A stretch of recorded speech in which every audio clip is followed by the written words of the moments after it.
Hindi ko pa pinapatay, oh. Namatay na mag-isa. Nakasusi pa ako. Oh. Talaga? Oh, di ko pinapatay. Ayan, oh. Ngayon ko pa lang. Oh, ayan. Ngayon ko pa lang tinanggal susi.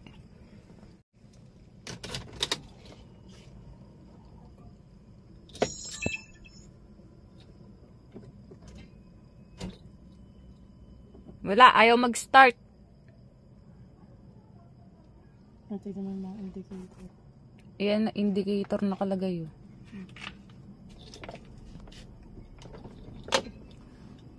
Wala. Yung ilaw, try mo din yung sa ilaw. Kung gano'n kalakas yung ilaw. Eh, syempre mas malakas ng ilaw ng cellphone. Hindi, ayun nga lang. Para lang makikita. Wala. Toyota Avanza. Ano year model nito? 2007. Bigla na lang hindi umandar, no? Tapos sakala nyo battery. So ang pinagkaiba ng Avanza na ganito, wala siyang module dito. Wala module. Yung bago may module na dyan sa loob. Lagi nasisira. So ito, parang generic lang siya. So nagpalit na sila ng battery kasi biglang hindi umandar. Tingnan natin. No click, no crank to. Hindi nagre-redondo, no? Hindi siya nagre-redondo. Pwede kasi sira yung starter. Pwede sira yung fuse, pwede sira yung relay, pwede rin ito. O may putol na wire. Redondo pa lang, hanapin natin dito. Tingnan natin dito sa loob. Yun.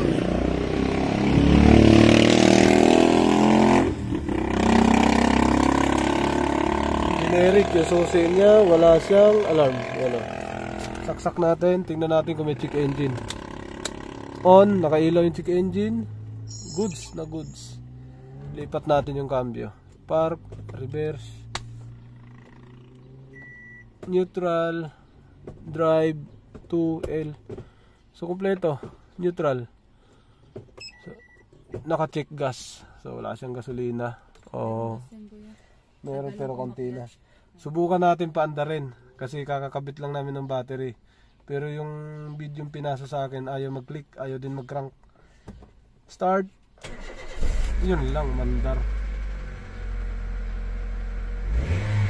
Yun sinabi ko. Ang pinasa nilang video sa akin na ito, no click, no crank. Kaya ayaw niya umandar. Umandar na. Patay natin.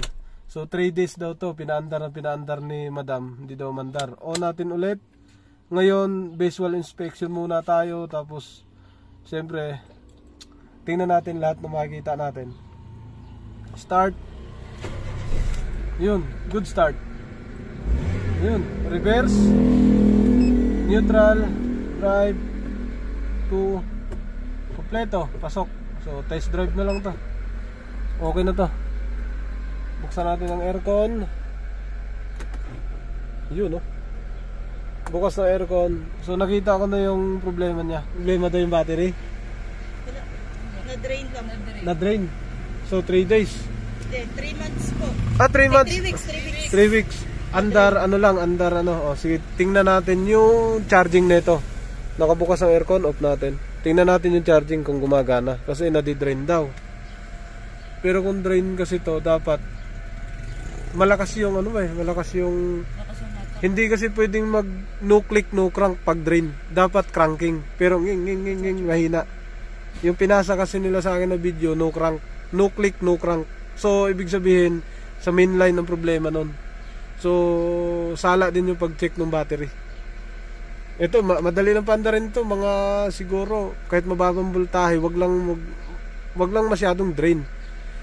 Kahit bumaba siya ng 12 volts, kayang paandarin to kasi maliit lang yung makina niya. Buksan natin baka magsara. Ayan, tingnan natin dito ha. Papakita ko yung naging problema. So ito nagiging problema nila. Anong nangyari kasi sa nakita ko, ito maluwag to. Nakapatong lang. Ito kasi pinukpok ko na siya, sinagad yun. Nakapatong lang to. Maaari ito magalaw. Itong positive na to. Pag ang ground maluwag, kaya nyo paandarin. Pero pag ang positive, mahirap. Dapat masikip to lagi. Kasi binaon ko ng todo to eh.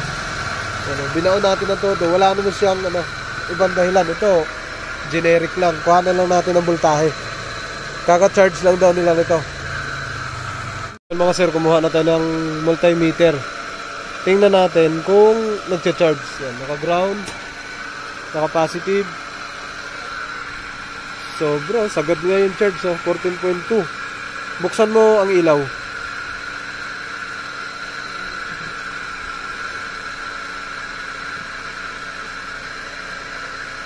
Lahat ng ilaw, hazard mo. Good charge, isa lang yung binawas.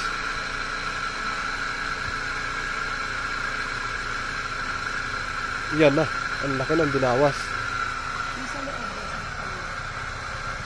Naka-hazard na yan, ano? Buksan mo aircon.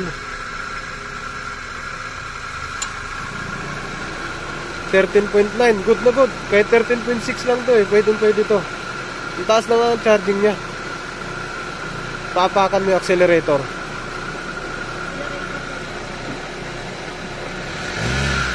Ayun, good charge, umabot ng 14. Naku po, umulan na. Oh, ayos. Magandang charging. Patayin mo lahat ng ilaw. Hindi, patay aircon, patay ilaw. Ayun, ang ganda ng charging. So hindi mo masabing alternator kasi good charge siya. Kuha na natin yung ground. Ito, ground na to. Dapat parehas. 14.2. Yun, body ground, alternator ground. 14.1. Yun, good. 13.1. Good. Ayos, lahat. Walang problema. Starter, hindi. Walang kinalaman dyan. Off mo sa sakyan. Yun.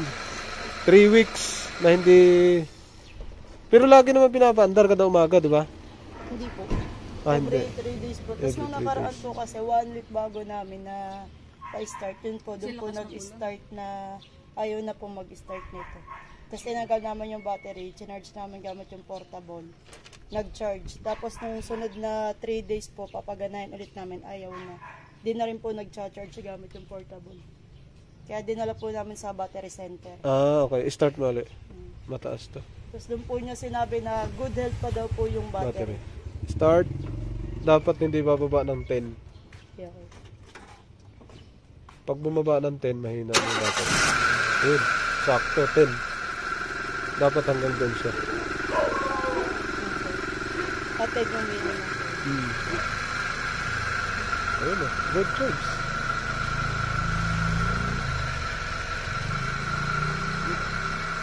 Buksan mo aircon.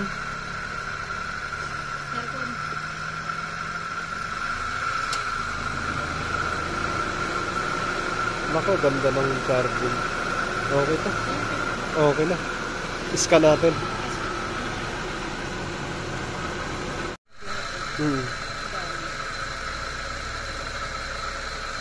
Good charge to. Ngayon, mayroong wire na nakakonect. Ito mismo. Yan, diretso sa ground, diretso sa positive, dalawa. So ito pwede mag-drain to pagka ganito. Nakarekta sa battery. Tingnan natin kung saan to. Baka ilaw. Ay, busina. Tapos ang init na, Tingnan natin anong fuse. Yan. Lasog yung fuse, nasunog na. Sobrang init na ito siguro. Yan, mataas na fuse to, puti. Nasa 25 volt.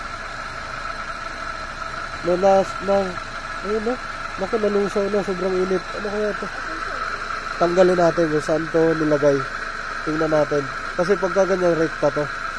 Tingnan natin may off yung sasakyan. Tapos, kuha na natin ng test light. Kung nailaw pag naka-off. Pag naka-off ang sasakyan at umiilaw to, magdi-drain to. Pagka 3 araw o 2. Pag pinakamalakas, 1 araw, drain na to. Good charge naman, walang problema alternator, walang problema starter. Light. Positive, umiilaw. Dito, kung may short, ground yun dapat iilaw, wala. Good. Sa alternator, wala din ilaw, good yan. Dito, iilaw to. Hindi pala siya gumagana. So ano kaya to? Buksan mo daw yung fog light. So safe to pagka ganito. Ilaw, yung ilaw dito sa baba. Yung ilaw nun sa baba. Bakad ano yun eh. Positive. Gumagana eh. Wala siyang linya. Saan kayo sinama to? Yun eh. Ba't walang ilaw? Wala rin siya ilaw. Saan ito pumunta? Baliktad yata. Dapat meron na to. Wala siyang ilaw. Eh? Ah, nakailaw na. Yun ah. Pag light. Hindi siya pag light. Baka pan. Tingnan natin ito kung saan pumunta yung linya niya. Yan, ito binunot natin. Kasi dapat pag naka-fuse ka, fuseable, dapat ito positive to. Wala oh.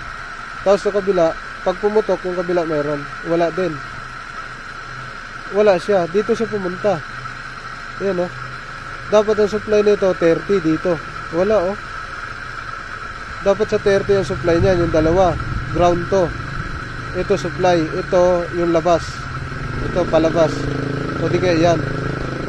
Kaso, always on to ang nangyari. Ito yun. Pag tinanggal ko yung isa niyan, ito, hindi to gagana. Tingin ko, tanggalin ko nga. Kasi ang fuse, ginawa niya palabas. Okay, buksan mo nga yung aircon mo, miss.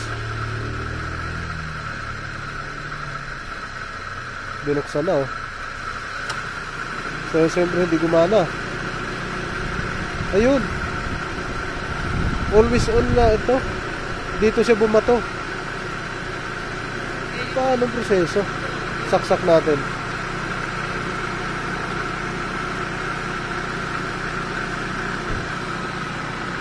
Always on. Wala pa rin, di gumana. Hindi, wala yata. Paganahin mo. Yung sa harap, itong pan na to.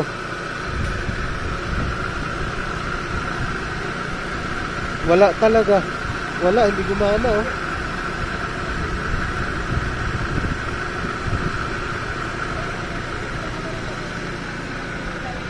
Maari ito ang gumagana sa ano.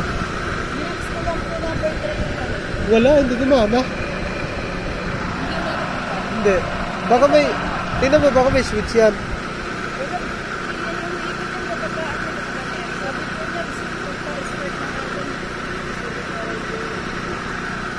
Yun.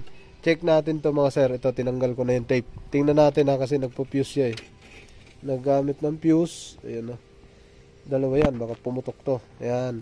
So, baybayin natin kung isa saan. Ito, positive to. Positive. Ayan o. Baybayin natin. Ang positive. Ito, positive. Ayan o. Yan ang positive mga sir. Ito, sigurado to. Ang positive niya, walang fuse. Yun o, tama. Doon nga pumunta. Yan, ito positive to. Yun o. Very good. Napakaganda ng pagka-wirings ito. Yung positive, walang fuse. O. Yan o. Ito yun. Yan. Ito, positive yun o. Diretso dito. Yan. Palabas yung kulay asul. Itong wire na to. Positive. Walang fuse. Ang fuse nandun sa kabila. Saan nga ito pumunta? Baka sa ground. Nako, sa ground nga pumunta yung fuse. Positive nga naman. Nako, sa ground nga. Kagaling ni boss talaga oh. First time ko makakita nito. Ito ground tayo ano. Ground to. Wala siyang indicator. Black yellow lang. Ground to sigurado. Yan ang ground. Napaandar na natin yung ground. Pumunta dun sa body. Ito positive to. Sigurado may marker. Yan. Ang pusang gala to. Ang ground yun nilagyan ng fuse. Tapos yung fuse niya naka-jumper na diretso. Kuha natin ng test light. Mga sir. Yan yung ground. Tapos dito natin lagay. Yan yung ground. Dapat iilaw. Yan. Papunta tayo sa fuse. Yung dalawang fuse, ito yan. Ito, dapat iilaw na to. Yan, dalawa. Isa, wala. Dalawa, wala din. Ang positive nga niya, nilagyan ito. Yung kulay asul. Sa ilalim yun, oh. Yan ang positive. Yan, oh. Nailaw yung asul. Dito na punta. Walang fuse. Ang nilagyan niya ng fuse, yung ground. Lipat natin to para makuha natin yung ground. Yan. Oh, ayusin lang natin to. Ito ground. Iilaw yan. Pagka ground, naka-positive tayo. Yan, oh. Iilaw yan. Oh. Ibig sabihin naka-ground yan.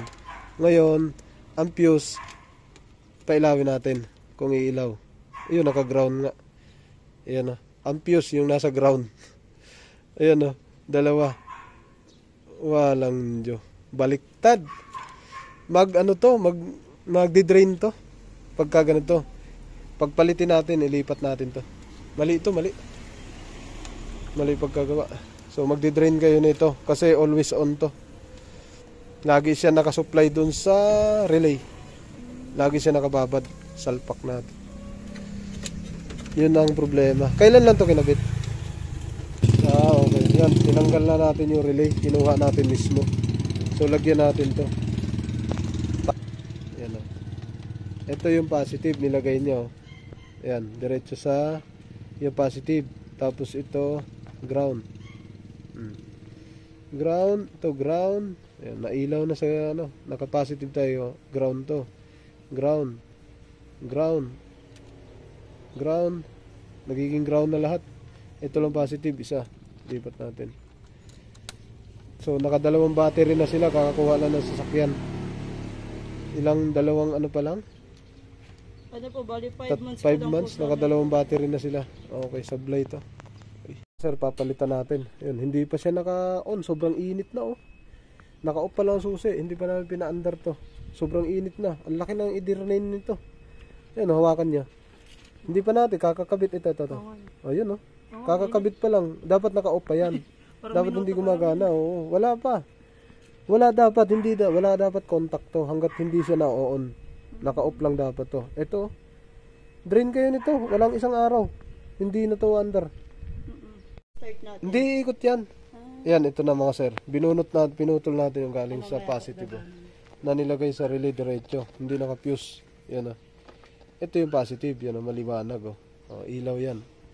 Umilaw. Positive. Mali ang kabit. Baliktad. So, pagpalitin natin dito. Tapos lagyan natin ng fuse. Yung mga sir, yung positive, nilagay natin sa fuse. Yan o. Ito, ilaw na. Fuse. Tapos yung isang yan, ikabit natin dito. Yung isang yan. Yan. Dito yung dapat. Magkasama yung 30, baliktaran yan, 85, 86, basta magkasama yung dalawang yan. Tapos ground yung kabila, ayun, ginawa niya supply. Ground dapat yun sa trigger o sa switch, o baka switch yan, tapos dalawa na yung supply niya. Kuhanin natin, switch yan dapat kabila. Sir, na-rewire na natin lahat, no? Nilipat na natin lahat ng wirings. Tapos ito na yung ground natin. Ang ground natin tatama talaga sa 85, pwede rin sa 86, depende yan. Pwede rin pagsamahin sa 12 volts. Ito, dapat ito talaga isa may supply yan. Pag hindi nakalagay yung fuse, may power to. Yan o, may power yan. Yung kabila, wala. Kasi supply na yan mamaya pag nasaksakan. Papunta sa relay yan, yung isang yan. Yan o. Yun, papunta sa relay. Ito, papunta sa power. Dito galing yan sa battery. Lagyan natin ng relay. Yung, hindi ito napagana. Ang nangyari, nagkaroon pa siya ng tama dito. Hindi na pagana yung pan na bagong kabit doon sa auxiliary yan eh. Yan na dalawa. Yan, ito na, meron na. Sa fuse mismo. Yan, naka-off ang susi niyan. Pero may supply. Pero wag kayong mag-alala dahil ang trigger nito sa aircon, hindi ito gumagana, hindi ito magdi-drain. Dahil may switch na to, hindi siya diretso doon sa, yan o, wala o. Wala. Dito wala din. Wala din. Tapos pag ilipat natin yan, magiging ground reading yan pero walang active. Yan o. Ground reading pero walang active yan. Yung relay mo yan hindi iinit. Ground. Naka-off yan. Yan yung trigger. Ngayon, ang gagawin natin is subukan natin kung gumana. Okay. Paandarin mo.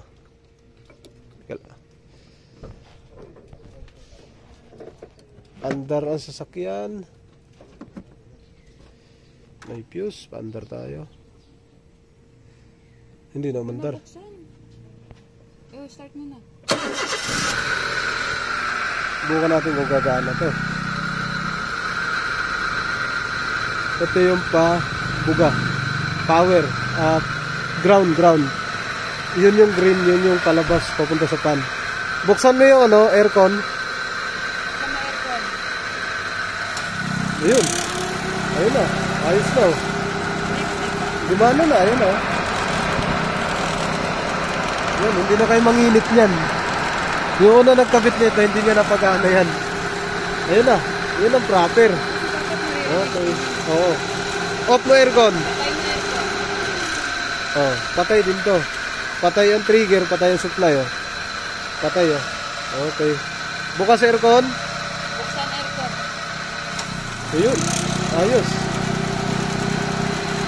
Tapos saka to iinit. Oh. Wala kang kainit-init, oh. Walang init kasi nasa tamang proseso siya. Okay na to. Ito yung nagpapadrain. Yun mga sir. Yun, naipit na natin pabalik. Yan. Alright. Ayan na siya, oh. So, goods na yan. Wala nang rekta yan. So, yung una, rekta kasi yun. Mismo, diretso. Nagpid agad siya rito. Yan, oh, nakasaksak yan. Hawakan natin to. Nakasaksak. Kanina pa to, ha. Napa-under pa natin, oh. Hawakan mo. Walang kainit-init. Yan, oh, hawakan nyo. Libre hawak dyan. Sa inyo naman yan, eh. Hawakan nyo. Yan, yung ibabaw lang na to. Ito ang Ito umiinit. yung umiinit kanina. Oh, ito. Yung fuse nga, nalusaw, eh. Yan, hawakan mo. Wala. Yung Toyota Avanza. Dito tayo ngayon sa... Anong subdivision to? First Park. Chris First Park. First Park. Ah, oo. Yung ano, nakikita ko lagi sa YouTube. Dito tayo. Sa Tansa Naik to, eh, no? Nahati. Okay. Toyota Avanza. Yan, yan. Pinaandar na natin. Goods na siya, mga sir. Hindi na siya mainit, oh. Umaandar yan, working. Patay ang aircon. Yan, bukas. Bukas, gumagana. Pag patay ng aircon, patay din yan. Yan, patay ang aircon, patay din siya. Yan, patay din. Yan, patay. Bukas aircon. Ayun. Okay na.